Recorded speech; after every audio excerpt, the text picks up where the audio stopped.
अनन्या और सपनों का देश। एक छोटी सी लड़की थी जिसका नाम था अनन्या। उसे सितारों से भरी रात बहुत पसंद थी। वो अक्सर अपनी खिड़की से चांद को देखती और सोचती, क्या चांद के पार भी कोई दुनिया होगी।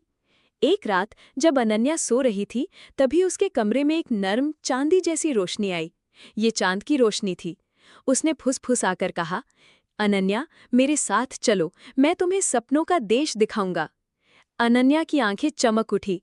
वो रोशनी के पीछे पीछे चली, जो उसे बादलों के ऊपर और तारों के बीच ले गई। आगे एक दरवाज़ा था, जो इंद्रधनुष के रंगों से बना था। दरवाजे के उस पार था सपनों का देश। वहाँ नदियाँ चॉकलेट की थीं, पेड़ कैंडी के बने थे, हवा में उड़ती मछलियाँ तैर रही थीं और फूल मीठा मीठा गाना गा रहे थे। अनन्या ने वहाँ एक बातूनी खरगोश से दोस्ती की, जो सितारों की कहानियाँ सुनाता था। उसने एक बुद्धिमान उल्लू को भी देखा, जो बादलों पर बैठकर किताबें पढ़ रहा था। चांद, जिसका नाम था चंद्रा, अनन्या का मार्गदर्शक बना।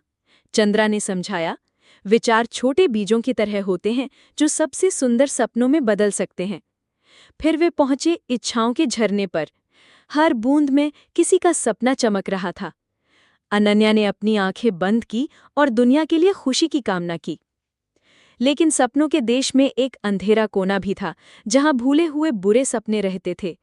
चंद्रा बोला, डरो मत अनन्या, तुम्हारी अपनी रोशनी इन छायाओं को मिटा सकती है।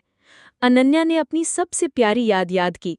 उस याद से एक चमकदार रोशनी निकली, जिसने अंधेरे को भगा दिया। उसे समझ आया कि साहस सबसे बड़ा जादू है। सुबह होने से पहले चंद्रा ने अनन्या को उसके कमरे में पहुंचा दिया। याद रखना अनन्या, चांद ने कहा, सपनों का देश हमेशा तुम्हारे दिल में रहता है। अनन्या मुस्कुराई और मीठी नींद में लौट गई, ये जानते हुए कि उसके सपने हमेशा उसके साथ रहेंगे।